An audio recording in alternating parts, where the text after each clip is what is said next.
Welcome to the Savvy Working Mom podcast. This is the place where we share strategies to help you create a life you love. I'm your host, Whitney, a real-life working mom in the tech industry, professional speaker, and coach. I'm going to help you figure out how to work and mom in a way that brings you joy by using simple systems and through interviews with other working moms who are making it work. Remember that with intentional and daily action, you can live your best days now and forever. Heather Black is the CEO of Supermoms, a company that helps women develop careers in the tech sector, careers that work with their life rather than having their life work with their career. She herself is a Salesforce trainer and talent specialist. She has achieved international recognition as an Amazon best-selling author of the book, Become a Super Salesforce Consultant. Heather's exceptional contributions to the Salesforce community earned her the prestigious Golden Hoodie Award. With her diverse skill set and extensive experience, she continues to make a lasting impact in the tech industry. She is mama to two girls ages 7 and 11 and resides in Hastings, UK. Heather, welcome to the show.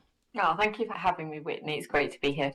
Yeah, I'm so glad to have you. So tell me a little bit about how you became CEO of Supermoms, right? How did that develop and where did your kids come in along the way? Yeah, no, absolutely. So I'll go back a few years.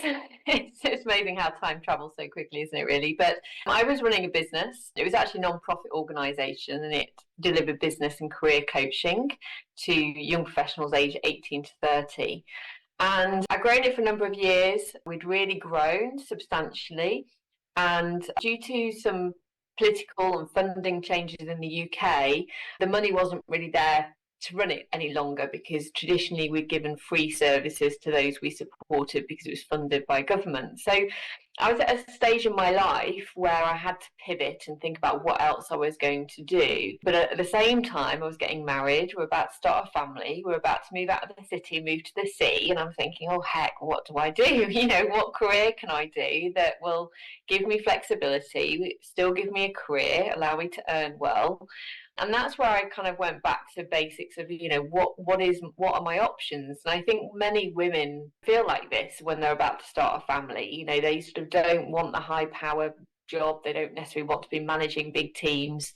They're looking and craving for something with a little bit more flexibility, but not to lose that pay scale.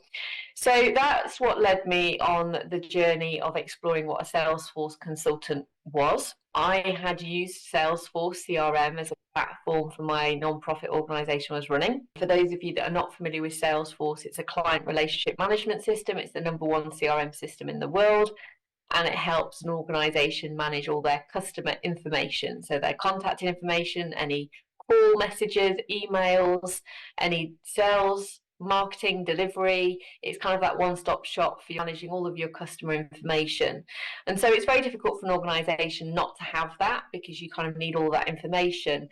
But I had really been impressed around how Salesforce had helped me grow my business when I was running it. And through that, I kind of explored, well, actually, how can I help other organizations implement Salesforce? And what it led me down a path of is really understanding what a Salesforce consultant does and can do. And as a Salesforce professional, you go into other businesses and non-profits and help them streamline their processes, help them implement a system to manage all of their customer information, their reporting information. And what I realized, having run a business and had those management skills, it was very much like a management consultant role. So I was able to use all of my management experience of running a business in certain industries, and then work with other businesses in that capacity and have like a level of authority and trust and advisory role, where I was getting paid in the UK £400 a day rate, which is really good. And I was able to go and implement those systems for other businesses. And I really enjoyed that, because it didn't have all the pressure of managing teams, but it was allowing me to still have that management expertise and a really great salary. And I actually ended up earning more than I had in my previous job running a business. So I was working part-time, 3 days a week, completely at home. Had to breastfeed my first daughter 100% of the time for a year, because she refused the bottle, regardless of what we tried. We had those painful moments of like, we'll last a day and see if she goes, but nope, she wasn't having it. So I was at home pretty much for a whole year, juggling flexible work, working as a Salesforce consultant, and being able to do this role. And after doing it for 4 years, I really felt that there was a shortage of talent, and I really felt that other mums should know about this kind of job opportunity, because it could allow them to retain that management expertise and not lose all of that skill set, but also have that flexibility to work at home and be able to sort of juggle that family life, really. So that's what inspired me to set up Supermums, because I wanted to help other women, and now we attract, dads and others who aren't parents to upskill with us to launch their own Salesforce consultancy career. That sounds amazing. So I think it's hard sometimes for, people, not just women and moms, to step back and look around and say, what I had before isn't what's going to be working for me next, right? I know we're forced into that position when we start thinking about having a family, or when we start having kids. What was the process that you went through when you started looking around trying to figure out what was next? Or did it just come organically, the flow into being a Salesforce consultant? So I researched different options and talked to people. And I think it's so important to talk to people and ring them up and have meetings and find out and look at what other credentials people have got in certain industries. So I was looking at people's LinkedIn profiles. I was talking to them. I was learning about, well, what is it that you do? What are the different job roles? What are the different certifications? And I think it's just really important to delve in and talk to people. And we have, on the Supermums team, we have 2 full-time customer success coaches who talk to people about the career options and talk it through with them, talk about their transferable skills. And I think that's so valuable to have that, not committing yourself to any course at this point. You're just really finding out if it's right for you and having that opportunity to have a chat. So I think it's about networking. And one of the things we notice is a lot of people come to Supermums through word of mouth. So it is people asking. So don't be afraid to explore, consider options, talk to people, do your research. It's almost going back to, like, if you remember that time at school where everybody's like, oh, what job are you going to do? And you have to go to a milk round fair almost, and find out about different jobs. You've got to be confident enough to make an informed decision. So certainly obviously in our industry of Salesforce, what I've made sure that we do is, we've got a free career pack you can download from the website. We run discovery sessions that you can join to learn more. We have the coaches there that you can talk to one-on-one. And equally, you want to try and find similar pathways in other industries to explore. If you think this is the one for you, then fantastic. But, don't ever think and give up on researching what your different options are. So doing a lot of research, asking questions, and actually talking to people is what I'm hearing are the things that you need to do. And that research can include just perusing LinkedIn, right? And looking to see what other folks are doing and what certifications they have. Absolutely. So as you, switching gears a little bit, just to talk about developing this company, which is a busy time in your life when you're kicking off something, developing a company, and your girls who are now 7 and 11, how did you work in and decide where and when you're going to spend time on your business, and where and when you're going to spend time with your children? Great question. Well, I had the crazy idea. I think I must have been in happy hormone stage. After you have a baby and all these endorphins. I decided I'd launch Supermums, literally a couple of months after I had my second daughter, Annabelle. So the business is 7 years old and Annabelle's 7 years old. So it's easy to remember. Not one for sitting still, put it that way. I've never sort of taken a full-time maternity leave because I think I enjoy sort of, creating ideas and running with ideas. I think what's been very important to me, and I certainly have learned this on the way, and I talk to women who come through Supermums because, we can talk about a flexible, well-paid career, and I can advertise that in the Salesforce space. But the reality is it's really down to you as an individual to manage your energy and your boundaries, because you've got to define what flexible means to you, and you've got to make sure that you've got an employment opportunity that represents that, but then equally you hold your boundaries, because there's many women that will take job roles that are meant to be 4 days and then they work over that 4 days. And that isn't right. They've got to hold the boundaries. If for some reason that isn't achievable, then they need to address that with their managers, or they need to find another role. Like, we are completely in control of what we do and what path we tread. So I talk a lot now about the ambitious women mindset, which they look at sort of 6 pillars really. And this is a journey I had to really control as well, because as somebody who's ambitious, I can work over the hours if I'm not careful. But what I find is that really depletes me in other areas, and then I'm not 100% for my kids.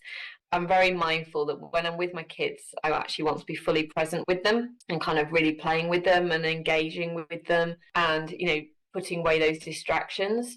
So I think if I find that work is sort of impeding that and not allowing me, that's when I have to do a real sense check on myself and go, right, what is it I need to do differently? And when I went on this coaching journey to kind of refine that balance, to hold me in check, it was very much around hiring senior professionals around me who, so it wasn't all on my shoulders when I was growing this other business. We now have a team of over 20 in Supermums. So I've gone back to running a business again. But it's really important that I have team members that, I delegate to, that are complementary to my strengths, so they pick up the other areas that I can't do in the business. There's a level of seniority, so they hold accountability and can step in so I can go on holiday and not have to worry. And so it's very important to get that balance. But equally, the other thing I've gone is, I got into this rut of not exercising, and I was actually paying a personal trainer to take me for a run once a week. It's like taking a dog for a walk. And it's ridiculous. I'm like, this is absolutely insane. And I used to, before I started running a business, I used to be really good at exercising 4 days a week, and having the coaching actually really rewired my brain, because what I realized when I started doing exercise myself, I got a Peloton, I go swimming, is that actually I'm my best self when I've been doing the exercise. I actually have the best ideas sometimes when I'm stepping away from the computer and doing those things. I've got a lot more energy and vitality,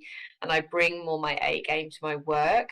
So, just making sure that, like, when I talk about energy, it's like making sure that you're plugging yourself into the electric socket, whatever that might be, if it's exercise or meditation or yoga.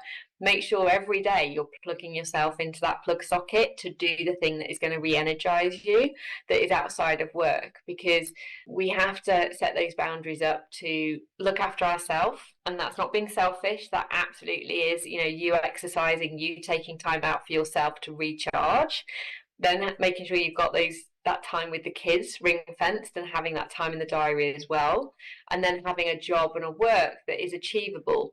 And in my first business, I did work long hours. I didn't have kids then.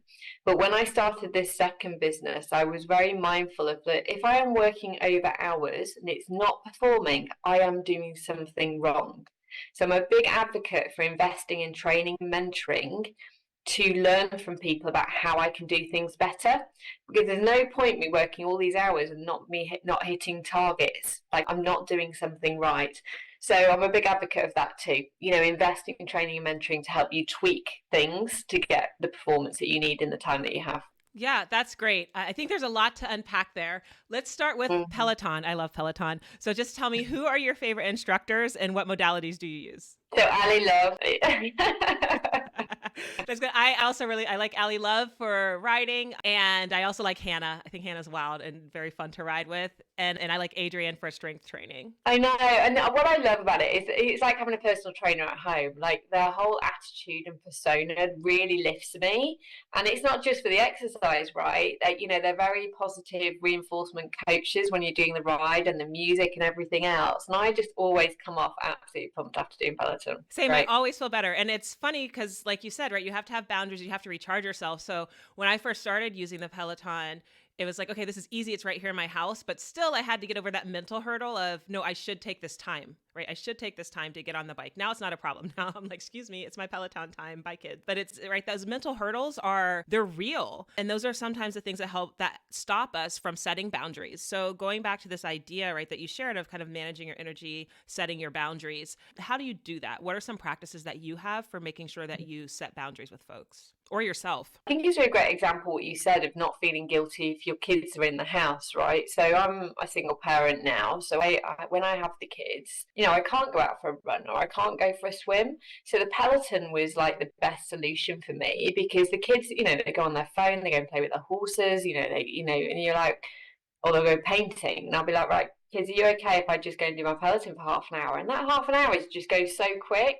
But when they're at home for the day, or I've got them, because I'll have them 5 days in a row, I'll be like, actually, I'm just going to go and do it. So I think having something at home that I obviously enjoy is really good. And I also look at where my energy, so the other thing I talk about with energy levels is what time of the day I need to do this thing. I know that I will lose my concentration. We're nearly there now, probably about 4 o'clock, 5 o'clock. So I have to switch off because I know I'm not productive at that stage. And actually, I'm better if I want to work a bit later on than I can do, or I'll start earlier. So I think it's also being very mindful about what your body clock is doing at certain times of the day and when you need to recharge, and sort of boxing out your day in that way and setting boundaries around that. So it's just taking back control of your life. Nobody's in control of it. People will blame a company or employer, and actually at the end of the day you can walk away from that and go to choose something else, or you can step up to them and say this isn't working, and I say ask to get some training for yourself if you think you aren't performing necessarily. It's working out where the issues lie. But fundamentally, we have control, right? We can do whatever we want. And I think it's just being able to own that. Yeah, having that ownership, I think, can be difficult for many of us. I know that's a journey I had to go through to say, you know what, my career is my career. The choices I make are the choices that I make, and I can leave a company, right? But when you're, especially in the US, right, you're like, oh, the health insurance, right? If you're the breadwinner, I've been the breadwinner for my family for a long time, you kind of think, okay, the health insurance is a thing. And, making sure that we have that salary and that income coming in can be very scary. But ultimately, right, and it's true. You can walk away. And I think for anyone who's out there in a job right now and feels stuck in the job, make your exit plan.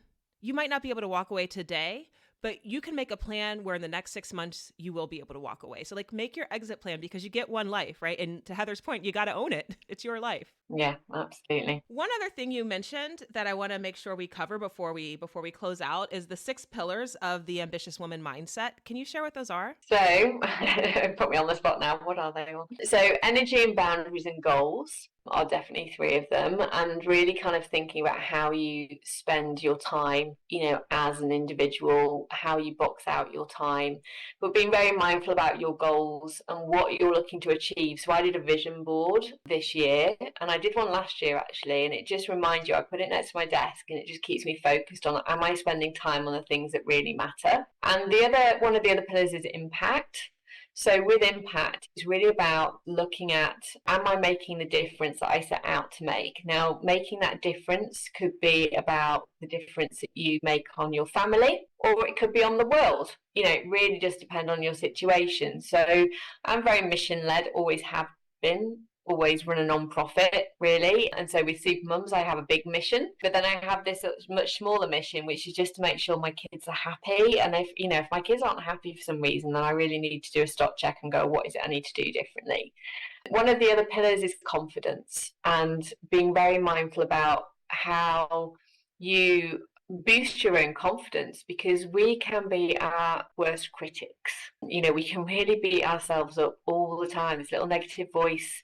And so I talk about how, the things that you can do to boost your confidence every week. Within the Supermums community, we've started having Brag It Fridays, and just saying, right, guys, what are you pleased that you've achieved this week? And sort of really boosting, them to think about that and sort of celebrate it in the group. And that's working really nicely, because also if you're aware of your confidence and what you're doing well, you really want to collect all of that and take it into for when you go and ask for a promotion. And that's what women are also equally bad at, is sort of really putting themselves forward, asking for a pay rise, asking for promotion, but in a proper way that sort of substantiates, say, well, look, this is what I've achieved and this is what I've done. And then the final pillar is support network. And I've really surrounded myself, and I pay for this, with coaches and mentors. And that's one-on-one, but also group session as well, where I've got other entrepreneurs that I'm working around. And equally within the Supermums community, the Supermums are all actually at an event now, not all of them, but they're collecting at an event in London, some of them, and actually having those groups of people that you can connect with, and you're on the same journey with and your path with, has been super useful for me. And I see it that it's so important as part of our Supermums community as well, that they're not alone on this journey, that they can make new friendships. And I really make sure I've got a support network around me in business world, but also at home. So, having a cleaner, having a nanny who can help with the kids if I can't pick them up, and having just those people in my arena. I've equally got a little black book of men that need to help me with household things. When they go wrong, I'm no longer a man in the house. So I'm like, right, I have my gardener or my roofer and my carpenter, for where these various things go wrong. So I think it's really important to have that support network. So they're the 6 different pillars. I love it. Thank you so much for sharing that. And I just want to double down on the idea of getting that support. None of us can do it alone. Or even if we can, let's say you can do it alone, you're going to do it a lot easier and get there a lot faster with help and support. Yeah. So why not look for that? I just want to ask you 2 more questions before we go. The first question is there one other thing that you want other women to know, other working moms to know? I think it's really important to make sure that you're living out your values. Going back to that pillar around impact, I think what I've done a stock check on every year, and I've certainly done this with our Supermoms community as well, is like, am I living out my values? Am I happy? And actually that can really set off some light bulb moments where you're like, oh, hang on, that's the thing that isn't quite sitting with me right now. It isn't quite aligning. So coach yourself. It is possible. If you can't pay for a coach yourself. Make sure that you're living out your values and living your best life, because that's what we're here for. When our kids are grown up, it's too late, right? You've missed that opportunity if they're little still. So making sure that you're doing everything you want to. Amazing. And if anyone wants to find out more about you, Heather, or Supermoms, where can they go? Absolutely. So if you're interested in downloading our free career guide about being a supermum, you can go to our website at supermums.org, and it is spelled in the English way, so it's mums.org. But we have trainees from all over the world that do the course. A third of our trainees are from the US, the rest are from across EMEA. So everybody is absolutely welcome. And we have a team that spans the globe as well. So you can go to our webpage, which is called What is a Salesforce Career, that will tell you more. As I say, you can download your free career pack and book in a call with our team, and you can learn more about it. Amazing. Thank you so much for being on the show, Heather. This was great. Thank you, Whitney. That's all we've got for this episode of the Savvy Working Mom podcast. One thing that would really help both us and other potential listeners is for you to rate this show and leave a comment on iTunes, Stitcher, Spotify, or wherever you listen in. Also, make sure to link up with us at thesavvyworkingmom.com and on Instagram at thesavvyworkingmom. And please just share this podcast with any other mama who you think might enjoy or benefit from it. Until next time, remember, with intentional and daily action, you can live your best days now and forever.